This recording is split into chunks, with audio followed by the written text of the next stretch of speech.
그러면 이러한 부동산 규제 대책이 나와 있는데 앞으로는 어디다 투자해야 될 것이냐.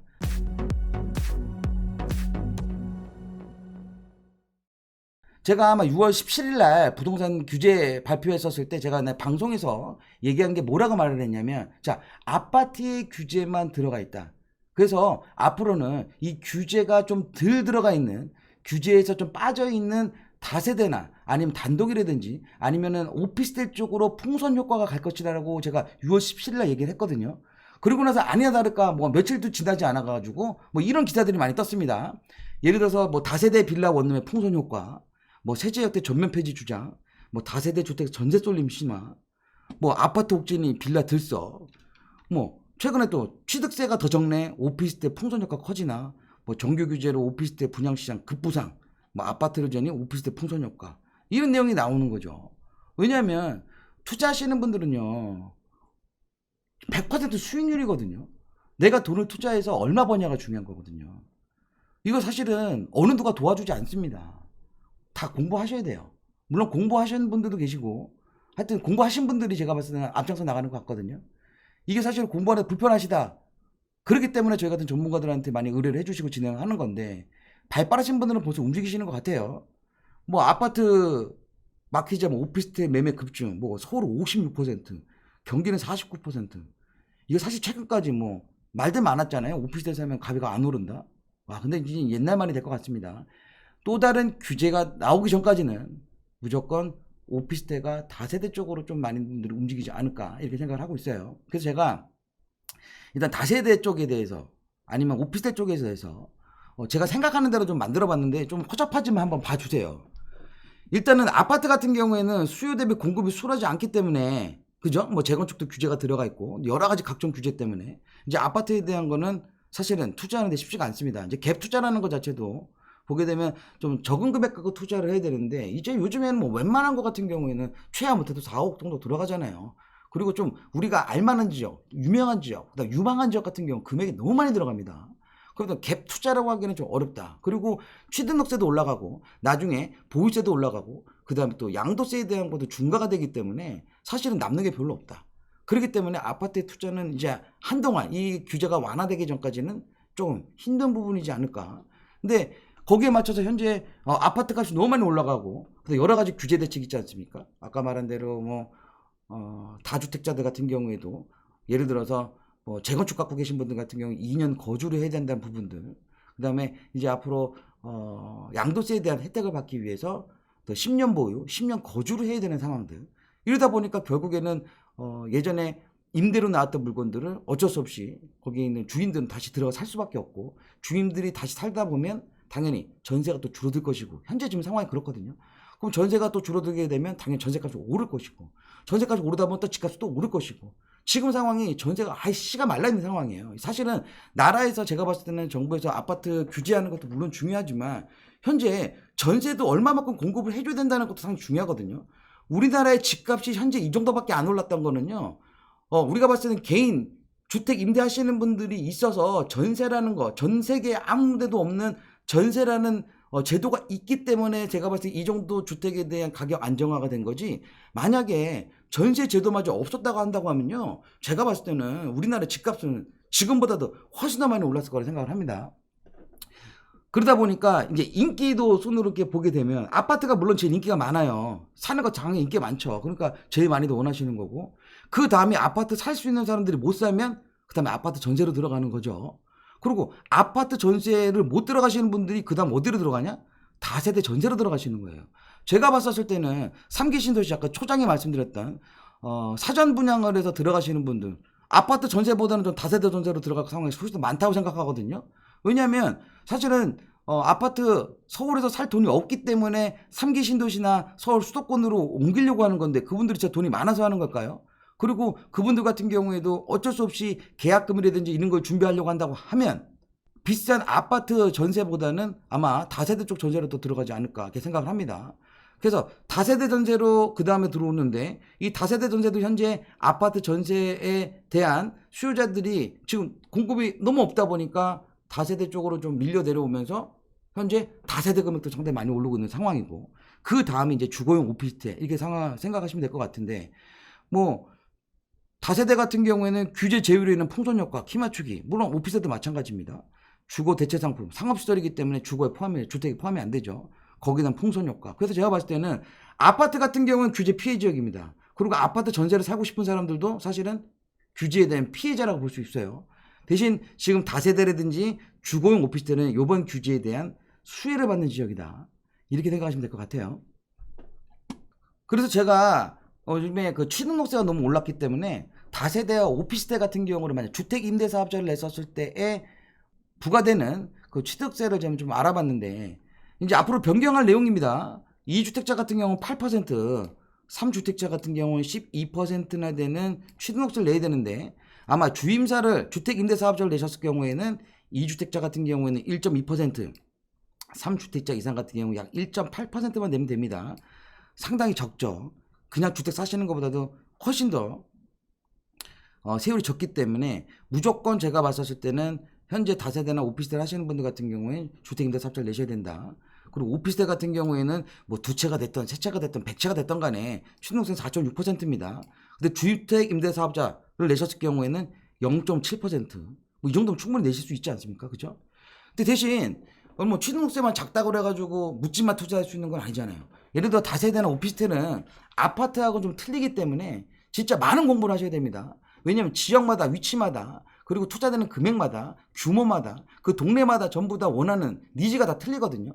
다세대도 마찬가지고 오피스텔도 마찬가지입니다. 이건 정확하게 말씀드리면 아파트 대체 상품이기 때문에 아파트를 못 사는 사람들이 어쩔 수 없이 다세대를 사야 되는데 왜 사야 되는지 지금 왜 투자해야 되는 건지 그거에 대한 부분도 제가 연구를 좀 해봤거든요. 그래서 제가 2008년도서부터 2020년 6월까지입니다. 바로 저번 달까지 아파트와 다세대 주택의 평균가를 좀 비교를 해봤거든요. 2008년도 같은 경우 5억이 조금 넘었습니다. 그리고 다세대 같은 경우에는 2억 한 3천만 원대. 비율로 따지게 되면 아파트 평균가 대비 다세대 주택 같은 경우에 한 50%. 근데 이게 지금 자료가 2008년도서부터밖에 안 나와 있어서요. 제가 이거를 그전 것까지 제가 말씀드린다고 하면 1990년대, 95년도서부터요. 2008년도까지요. 주택과 아파트의 평균 가격 갭 차이는요. 그러니까 비율은요. 거의 50%를 비슷하게 진행되고 있었습니다.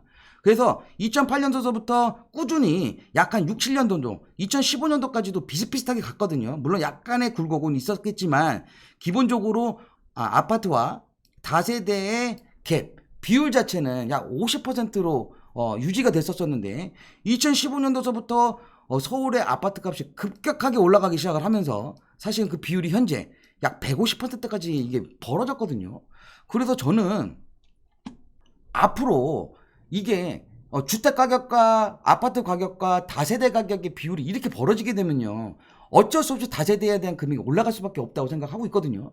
이게 아파트 값이 올라가게 되면 사실 비슷비슷하게 한 6개월에서 1년 정도 텀을 두고 같이 따라 올라가줬었는데 현재 너무 아파트의 인기가 많이 가고 아파트 값에 대한 급격하게 상승을 하다 보니까 아직까지 추격을 다 못한 상황입니다.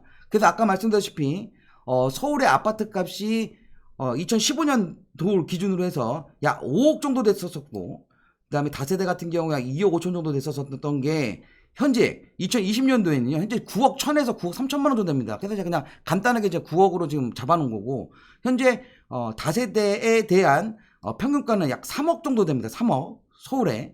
그런다고 하면 현재 지금 앞으로 더 가격 상승할 수 있는 여력이 이만큼 더 있는 거거든요. 이게 어느 정도 될 거냐고 생각하냐면 아파트 같은 경우에 2015년도에 5억이었던 아파트가 2020년 6월에는 한 9억 3천 정도 됐습니다. 그 상승률이 약 186% 거의 2배 정도 저희가 금액이 올랐는데 다세대 같은 경우도 안 오른 건 아닙니다. 2015년도 약 2억 5천이었던 다세대가 2020년 6월에는 약 평균가가 3억 정도 돼 있는데 상승률 자체는 약 120%. 그러면 이 120%하고 186%에 대한 갭을 좀 본다고 하면 약 66% 정도 대한 추가 상승 여력이 있다. 그런다고 봤을 때는 앞으로 얼마만큼까지 상승할 수 있는 여력이 있느냐? 평균가로 한 약 4억 6,500만 원까지는 충분히 가격 상승할 수 있는 여력이 충분하다. 그래서 현재 만약에 다세대를 소액으로 투자한다고 했었을 때의 수익률이 얼마만큼 나올 것이냐? 지금 현재 평균가는 한 3억 정도 된다고 말씀드렸죠. 그리고 앞으로 한 4억 6,500만 원 정도 오른다고 가상을 하고, 만약 5천만 원 정도 투자하시는 다세대 같은 경우에는 1억 6,500만 원까지 본다고 했었을 때 약 330%, 3천만 원 투자한 다세대 같은 경우에 약 500% 정도에 대한 큰 수익률을 노릴 수 있는, 사실 지금 현재 타이밍이라고 저는 생각하고 있거든요. 그래서 제가 봤었을 때는 현재 다세대 주택 같은 경우에 물론 취등록세에 대한 부분들 같은 경우에도 사실은 좀 버거운 부분이 있지만, 주택임대사업자 등록 내셨을 때는 최대한 1.8% 미만으로 내실 수도 있는 거고요. 이 정도 수익이라고 한다고 하면 장기로 만약에 가지고 가셔도 이 정도 수익만 난다고 해도 사실은 상당히 큰 메리트가 있는 지역입니다. 그러니까 이거를 그냥 3천만 원 투자해서 뭐 1억 6,500만 원이 된다, 5천만 원에 대해서 1억 6,500만 원 된다고 하면 큰 금액이 아닐 것처럼 보이지만, 이게 만약에 3억을 투자하게 되면 16억 5천만 원이 되는 거고요. 5억을 투자했다 그러면 5억을 투자했어도 16억 5천만 원. 그러니까 수익률이 이렇게 많이 나는 겁니다. 그런 거기 때문에 저는 지금 다세대 쪽으로 투자하시는 게 앞으로 좀 메리트가 있는 거지 않을까. 왜냐, 아파트와 다세대가 현재 갭이 나 있는 부분은 어느 정도 키 맞추기 형태의 가격 상승은 충분히 여력이 있는 거기 때문에, 그래서 저는 앞으로는 다세대나 오피스텔 쪽으로 관심을 좀 가지시는 게 좀 좋으실 거라고 생각하고 있어요. 그러면서 다세대를 투자하시는 데 있어서 제가 아까 말씀드렸다시피 아파트하고는 또 상품이 틀리다 보니까 기본적으로 좀 아셔야 되는 부분이 있거든요. 아무데나 투자하면 또 안 되니까요. 앞으로 제가 다세대 주택 같은 경우가 이제 투자 수익을 좀 많이 많이 높일 수 있는 지역을 좀 어디라고 좀 생각을 하냐면, 일단은 무조건 저는 역세권이었을 것 같습니다. 역세권. 도보에서 10분 이내 가야 되는 역세권이어야 되고요. 주변에 직주 근접할 수 있어야 됩니다. 직주 근접. 업무타운이라든지 주변에 이런 회사들, 일할 수 있는 일자리들이 상당히 많이 있는 지역에 직주 근접을 해야 된다. 또 이것도 중요합니다. 주변에 가격 상승을 견인할 만한 아파트가 있어야 됩니다. 주변에 가격 상승해 줄 수 있는 대장주 아파트가 있다든지, 아니면 대형 아파트, 대단지 아파트들이 밀집되어 있는 지역이라든지, 거기에 맞춰서 또 개발 호재가 좀 있어야 됩니다. 그리고 학군이 잘 형성되어 있는 같은 경우에는 다세대 투자했을 때는 상당히 수익에 대한 안정성이 어느 정도 보장이 된다, 이렇게 생각하시면 될 것 같아요. 그리고 오피스텔 같은 경우에 투자하신다고 하셨을 때도 중요한 거, 업무타운 내에 있거나 아니면 업무타운 인근이어야 됩니다. 이것도 무조건 앞으로의 부동산은 제가 봤을 때는 무조건 일자리와 가까워져야 된다. 왜냐면 내가 지금 사는 부동산은 나중에 시간이 지나게 되면 누군가 사줘야 되잖아요. 그 사줘야 될 사람들이 지금 나이가 제가 봤을 때는 한 20대 30대 있는 사람들이거든요. 그 사람들이 원하는, 그러니까 그 사람들이 지금 원하는 건 뭐냐면 사무실과 가까운 데 사고, 굳이 내가 큰 주택이 아니라 좀 작은 이런 소형 주택에서 사는 거를 많이 원하고 있기 때문에 무조건 직주 근접해야 된다. 그리고 또 현재는 주택 공급이 좀 없어서 이거에 대한, 주택에 대한 대체 상품을 써야 되고, 차후에 주택 공급이 많이 될 지역으로 가야 됩니다. 이건 무슨 얘기냐면, 현재는 주택에 대한 공급이 좀 없어서 수요자들이 많이 생기는 것까지 대해서 가격 상승을 할 수 있는 부분이고요.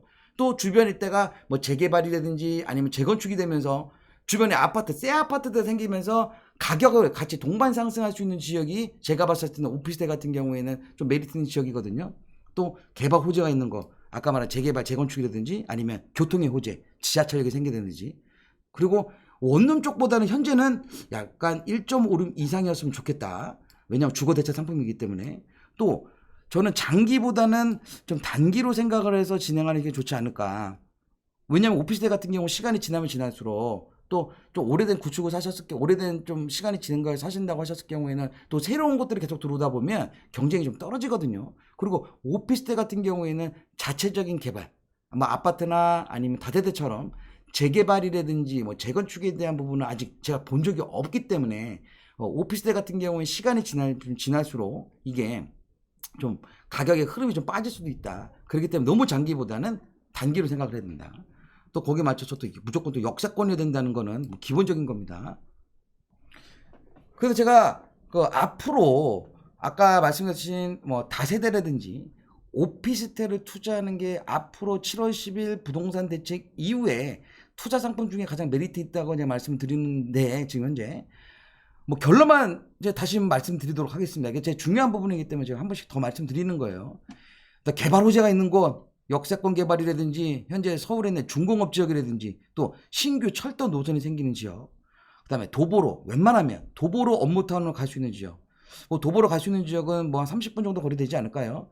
또 현재 전세가가 더 높은 지역, 그죠? 현재 전세가가 높아야지만 갭이 좀 작다는 거. 그다음에 아파트 수요자들이 대체 상품이 대체 지역으로 가능한 지역, 주변 일대가 뭐 이런 것들 있죠. 재개발에 들어가서 어차피 이주 수요자들 할 수 있는 것들, 또 재건축 단지들이 있어서 그 재건축에 있는 분들이 또 이주할 수 있는 수요자들, 또 차후 재개발 또는 재건축, 이거는 사실 보너스거든, 보너스. 왜냐면 제가 봤을 때는 서울에 있는 웬만한 다세대 오피스텔 같은 경우 아마 막 급격하게 상승을 할 것 같아요. 제가 봤을 때는 최하 못해도 1년에서 길게는 2, 3년 정도까지는 급격하게 상승을 할 것 같은데, 차후 재개발 또는 재건축이 가능한 지역 같은 경우에는 아마 더 급격하게 상승할 수 있을 것 같아요. 왜냐면 주택을 공급할 수 있는 현재 정부 대책 중에 역세권이라든지 역세권에서 250m에서 350m까지 있는 지역 내들, 그 다음에 중공업 지역 내들, 이런 데들 같은 경우에는 충분히 앞으로 재개발이라든지 아니면 가로정비 사업이라든지 지구 단위로 해가지고 주택 공급될 수 있는 부분이 충분히 농하거든요. 뭐 그런 쪽으로 좀 투자하면은 더 수익에 대한 안전성은 좀 될 것이다. 소액으로 만약에 서울 지역에 투자하실 분들, 그런 분들 같은 경우에는 제가 만약 저한테 상담 신청해 주시게 된다고 하면 제가 또 최선을 다해서 상담을 해서 높은 수익률과 안전한 부동산을 또 하실 수 있도록 좀 도움을 좀 드리도록 하겠습니다. 오늘은 이걸로 좀 마무리 짓고요.